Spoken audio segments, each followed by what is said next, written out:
Hello friends, welcome back to your own YouTube channel. तो आज मैं एक ऐसी वीडियो बनाने जा रहा हूं जो कि मैंने देखा है कि जो सीएस के स्टूडेंट्स हैं, स्पेसिफिकली फर्स्ट ग्रुप के जो स्टूडेंट हैं, वो इस चीज़ को लेके काफ़ी प्रॉब्लम में रहते हैं और काफ़ी वरीड रहते हैं इस चीज़ को लेके। तो आज मैंने एक वीडियो बनाने के लिए सोचा जिसका मेन मकसद है कि हम एडवांस टैक्स के पेपर में एग्जामिशन कैसे स्कोर करें। तो मैंने भी अब जब मैंने एग्ज़ाम दिया था जून 23 में, तो मैंने भी यही स्ट्रेटजी अपनाई थी और इसकी वजह से मेरे 66 मार्क्स आए थे एडवांस टैक्स में। तो मैं आपको बताना चाहता हूँ कि मतलब मेरी स्ट्रेटजी क्या थी और मैं चाहता हूँ कि आप सब भी इसी अप्रोच को फॉलो करें और एग्जामिशन स्कोर करें। तो सबसे पहले हमें एक चीज़ पे ध्यान देना है कि हमें कंप्लीट करने all the chapters, don't skip any single chapter. तो मैंने देखा है कई लोग टैक्स के पेपर में सिलेक्टिव स्टडी करते हैं specifically for the GST and income tax part. तो मैं यही कहूँगा कि हर चैप्टर को करो, क्योंकि अनसर्टेन पेपर होता है और जैसा कि आजकल का माहौल आप देख रहे हो, तो उस हिसाब से आपको कोई भी चैप्टर स्किप नहीं करना है। हाँ, हो सकता है कि उस चैप्टर में कुछ इंपॉर्टेंट टर्म्स हो या फिर इंपॉर्टेंट टॉपिक्स हो, वो छोड़ के नहीं जाना है, मतलब उस चीज़ में आप सिलेक्शन कर सकते हो। लेकिन पूरा का पूरा चैप्टर स्किप करना मतलब बहुत बड़ा रिस्क लेना है एडवांस टैक्स के पेपर में। तो हमारी सबसे पहली स्ट्रेटेजी होगी कि हमें सारे चैप्टर्स को कंप्लीट करना है। उसके बाद जो भी लिमिट्स बेस्ड है, मतलब हमें फोकस करना है किस पे, लिमिट्स पे। मतलब जो भी लिमिट बेस्ड वाले क्वेश्चन होते हैं वो उसकी प्रोबेबिलिटी एग्जाम में आने की ज़्यादा होती है। जैसे कि जीएसटी में एग्जाम्पशन के चैप्टर्स में कुछ लिमिट्स हैं कि इतनी लिमिट होगी तो उसके बाद एग्जाम्पशन मिलेगी या नहीं मिलेगी। तो ऐसे ही मतलब हमें लिमिट्स वाले क्वेश्चंस पे ज़्यादा फोकस करना है। जहाँ पर लिमिट आए वहाँ पर आप ये ध्यान रखना कि अब ये लिमिट हमें अच्छे से याद करनी है, क्योंकि उसकी probability of asking in examinations is much higher than other questions. तो हमें लिमिट वाले क्वेश्चन पे फोकस करना है। जहाँ जहाँ भी लिमिट दिखे उसे मार्क कर लो और उसे याद करो। थर्ड पॉइंट है हमारा, right your answers in a systematic way. मतलब टैक्स का पेपर होता है तो लोग सोचते हैं कि चलो हम कुछ भी लिख के आ जाएंगे तो मार्क्स मिल जाएंगे, लेकिन नहीं। जैसे कि मैंने अपनी भी कॉपीज़ मंगवाई थी, तो मैंने भी उसमें ये चीज़ नोट किया, जितना अच्छा हम फॉर्मेट बनाएंगे, जैसे कि इनकम टैक्स में जो भी क्वेश्चंस आते हैं उसको कोशिश करो कि टेबुलर फॉर्म में आप बनाओ हमेशा। जो भी मतलब न्यूमेरिकल टाइप वाले क्वेश्चंस आते हैं या फिर मतलब कुछ ऐसे प्रोविजन वाले क्वेश्चन भी होते हैं जिनमें टेबुलर की ज़रूरत होती है, तो हमेशा टेबुलर फॉर्म में ही बनाओ। दूसरा, जो नोट्स होते हैं, मतलब आंसर के जो नोट्स होते हैं स्पेसिफिकली जीएसटी और इनकम टैक्स में, वो ज़रूर मेंशन करो।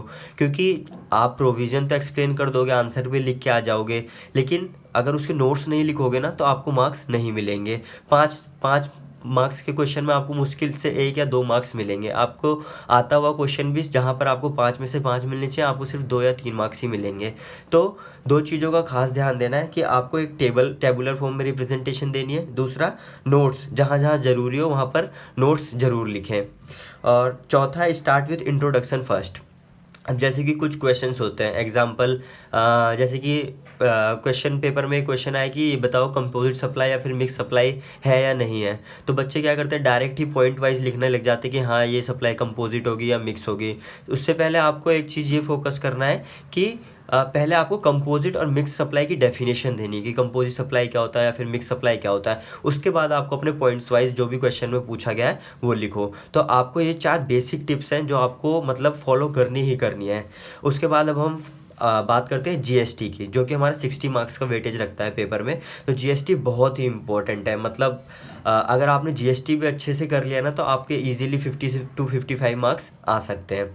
तो जीएसटी में कुछ बातें जो फोकस करने वाली हैं कि पहला पॉइंट तो वही है, डोंट स्किप एनी चैप्टर, और स्पेसिफिकली लास्ट चैप्टर्स। मैंने देखा है कि जो स्टूडेंट्स होते हैं या फिर जो मेरे कोलीग्स थे या मेरे भी जो मतलब साथ के स्टूडेंट थे, वो क्या करते थे, मेन चैप्टर कर लेते थे, जैसे कि आईटीसी हो गया, सप्लाई हो गया और वैल्यूएशन हो गया, ये सारे चैप्टर्स कर लेते थे। और वो एंड के चैप्टर्स छोड़ देते थे, जैसे कि असेसमेंट हो गया, सर्च एंड सीजर हो गया, पेनल्टीज़ हो गया।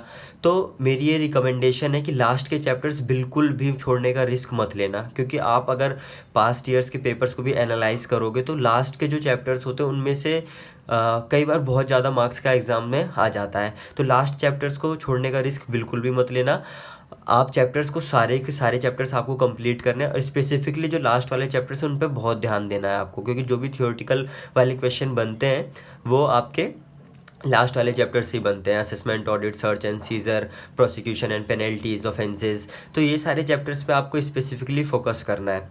नेक्स्ट है keep on revising at least 3 times. आपको जीएसटी के जो भी प्रोविजंस है वो कम से कम 3 बार तो रिवाइज करने ही करने हैं। सबसे पहले आपको अपना सिलेबस पूरा करना है, फिर उसके बाद आपको कम से कम 3 बार उसकी रिवीजन करनी है। लेकिन रिवीजन जो आपको करनी है वो आपको स्मार्ट वर्क करके करनी है। जैसे कि पहले बार आपने पूरा टॉपिक अच्छे से कर लिया, सिर्फ आप जब दूसरी बार उसको कर रहे हो तो जब आपने पहली बार किया था तो उस पर आप ये मेक श्योर करो कि आपने कुछ क्वेश्चंस को मार्क किया जिसमें आपको लगता है कि नहीं इसमें मेरे को आगे भी प्रॉब्लम आ सकती है, तो उन क्वेश्चंस को मार्क करो और सेकेंड टाइम सिर्फ उन क्वेश्चंस को देखो।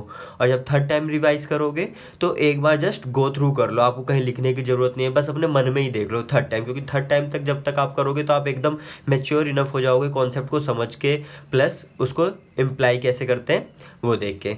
तो आपको रिवाइज करना है कम से कम 3 बार। और थर्ड जो कि बहुत इंपॉर्टेंट है, writing practice is important. Writing practice बहुत इंपॉर्टेंट है क्योंकि टेक्स्ट का पेपर लोगों को लगता है कि मतलब इजीली 100 मार्क्स का अटैम्प्ट हो जाएगा, लेकिन अगर आप टेबुलर फॉर्म में रिप्रेजेंटेशन प्लस आप नोट्स प्रॉपर लिखोगे, क्योंकि मार्क्स ही उसी के हैं, तो आपको टाइम लगना ही लगना है। तो इसलिए आप अपने मतलब जो स्पीड है वो स्टार्टिंग से मेंटेन करना, और राइटिंग प्रैक्टिस अगर अभी से करोगे तो आपकी स्पीड डेफिनेटली मेंटेन रहेगी। तो ये जीएसटी के लिए कुछ स्पेसिफिक पॉइंट्स थे। अब हम बात करते हैं टैक्स की। टैक्स का वेटेज है हमारा 30 मार्क्स का। तो इसमें भी सबसे पहले कंप्लीट करने हैं हमें सारे चैप्टर, कोई भी चैप्टर स्किप नहीं करना है। Other chapters are easy and scoring except for NR taxation, so study accordingly. तो मतलब जो इनकम टैक्स वाला पोर्शन है उसमें सारे चैप्टर्स इजी हैं और स्कोरिंग भी है, तो हमें पहले ज़्यादा उन पे फोकस करना है। और जो एक हमारा चैप्टर है एनआर टैक्सेशन वो काफ़ी लेंथी भी है, कई बार वो स्कोरिंग होता है, लेकिन मतलब मोस्ट ऑफ द चांसेस उतना स्कोरिंग नहीं होता, क्योंकि हमारा जो जीएसटी और इनकम टैक्स प्लस कस्टम का यानी कि पूरे टैक्स का पेपर का जो सिलेबस है बहुत वास्ट है। अगर हम चाहेंगे एक एक टॉपिक को बहुत ही प्रिसाइसली करें तो वो कई बार मुश्किल हो जाएगा, लेकिन जीएसटी में ये रिस्क मत लेना। जीएसटी में तो आपको कंप्लीट करना ही है हर चैप्टर। अगर टैक्स की बात करते हैं हम, तो इसमें आप एनआर जो टैक्सेशन वाला चैप्टर है उसको स्किप नहीं करना है, उसको आपको लास्ट में एक बार देखना है। लेकिन जो अदर चैप्टर्स है क्योंकि वो बहुत स्कोरिंग होते हैं, जैसे कि आपको हो गया corporate tax planning and tax management, LLP की टैक्सेशन हो गई, और उसके बाद गार सार वाला चैप्टर हो गया, बेसिक्स हो गए इंटरनेशनल टैक्सेशन के, टैक्स ट्रीटीज़ हो गया। तो इनमें से मतलब मोस्ट प्रोबेबली हर बार क्वेश्चन बनता ही बनता है, मैट का हो गया, एएमटी का हो गया। तो आपको इन चीज़ों पे ज़्यादा फोकस करना है जब हम टैक्स की बात करते हैं। और एनआर का जो टैक्सेशन है वो आपको लास्ट में एक बार देख लेना है। तो टैक्स की स्टडी हम कुछ इस प्रकार से करेंगे। अब रह जाता है हमारा कस्टम। तो कस्टम तो क्योंकि सिर्फ 10 मार्क्स का है तो लोगों को लगता है छोड़ देते हैं, स्किप कर देते हैं, लेकिन आप ट्रस्ट कीजिए 10 मार्क्स कई बार बहुत इंपॉर्टेंस रखता है आपके एग्ज़ाम क्लियर करने में और क्लियर ना होने में। तो एग्जाम्पशन के पॉइंट ऑफ व्यू से या फिर पास होने के पॉइंट ऑफ व्यू से कस्टम बहुत ही इंपॉर्टेंट है। आपको बहुत ध्यान से कस्टम भी पढ़ना है। वैसे तो इसका सिलेबस लार्ज और लेंथी है, बहुत ही लार्ज और बहुत ही लेंथी सिलेबस है, लेकिन इसमें हमें अपना डोंट गिव अप एटीट्यूड रखना है। हमें मतलब ये नहीं कि छोड़ के जाना है, हमें ये करना है। तो उसमें आप स्कैनर रेफ़र कर सकते हो, जो मेरा सजेशन है, क्योंकि कस्टम का सिलेबस वैसे तो 10 मार्क्स के लिए देखा जाए तो बहुत बड़ा है। इतना टाइम अगर हम जीएसटी या इनकम टैक्स में डिवोट करेंगे तो हम इजीली स्कोर कर पाएंगे। तो आप क्या कर सकते हो कि कस्टम्स के लिए स्पेशली आप स्कैनर को रेफ़र कर सकते हो। अगर आप स्कैनर को रेफ़र करोगे तो आपका ये भी रहेगा कि कुछ छूटा नहीं है, सब कुछ हमने एक बार गो थ्रू किया है। अब कस्टम में आपको एक प्लस पॉइंट क्या है कि एक क्वेश्चन जो है ऑलमोस्ट मतलब वो न्यूमेरिकल आता ही आता है, तो 5 मार्क्स आप अपने वहाँ से कवर कर सकते हो।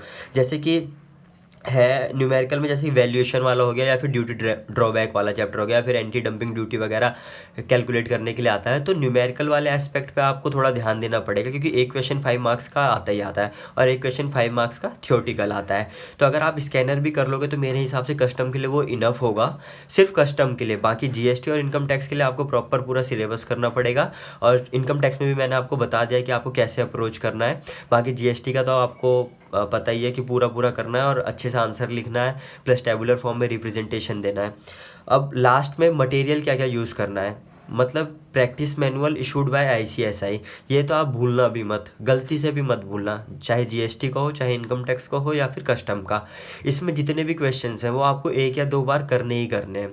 और प्लस आपने अगर किसी टीचर की क्लासेस ले रखी हैं या फिर मतलब उन्होंने आपको कुछ क्वेश्चन बैंक या क्वेश्चन बुक जरूर दी होगी, तो उस क्वेश्चन बुक को कम से कम 3 बार रिवाइज करना है आपको। अप्रोच वही रहेगा सेम, कि पहले बार सारे क्वेश्चन करने हैं, दूसरी बार सिर्फ वो क्वेश्चन करने हैं जो आपने हाईलाइट किए थे कि ये क्वेश्चन आपको करने हैं, और थर्ड बार में सिर्फ आपको एक रीडिंग लेनी है कि कुछ छूटा तो नहीं है। तो इस तरीके से अगर हम अप्रोच करेंगे एडवांस टैक्स के पेपर को, तो डेफिनेटली आप अच्छे मार्क्स स्कोर कर पाओगे, और जहाँ तक उम्मीद है एग्जाम्शन भी आएगी आपकी। तो बस 2-3 बातों का इम्पोर्टेंट है जो, और वो आपको ध्यान रखना है कि पूरा सिलेबस कवर करना है, और जो राइटिंग प्रैक्टिस है वो करनी है कंटिन्यू, प्लस आंसर की जो लिखने का तरीका है वो सिस्टमेटिक वे में लिखना है, प्लस टाइम मैनेजमेंट बहुत ही इंपॉर्टेंट है।